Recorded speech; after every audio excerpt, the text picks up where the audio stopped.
My play is Nike. Their shoes are on sale, and so too are their shares after plunging today following a disappointing earnings report after Thursday's close. They beat on the top and the bottom, but it's the inventory story once again, continuing to rear its ugly head in the retail sector. Levels soaring 65% in North America, 44% overall. Their CEO, John Donahue, saying, quote, "We effectively have a few seasons landing in the marketplace at the same time."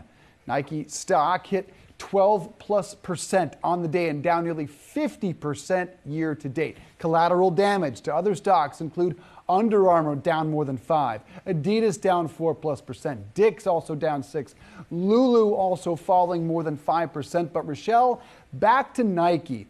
They showed no drop, according to their CEO and according to the report, in demand. You're telling me you're going to get Nike at 2020 levels and it's not a good buy?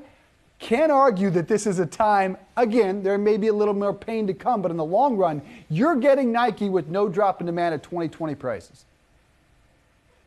I mean, it's tough because obviously when you hear this tightness, when it comes to what we're seeing with Nike, obviously a beat on the top and the bottom, but this inventory, it's been obviously a common theme that we noticed because a lot of these retailers, they overbought when they were panicked about having enough inventory during the pandemic, and now they're stuck with all this extra inventory. So when you have Nike starting to mark things down, especially in apparel, you wonder what then that means for some of these other brands as well who maybe don't have such strong brand loyalty. So they're in a tough spot here. I think Nike's trying to weather the storm, but I'm surprised to see its confidence was not this much, Shauna.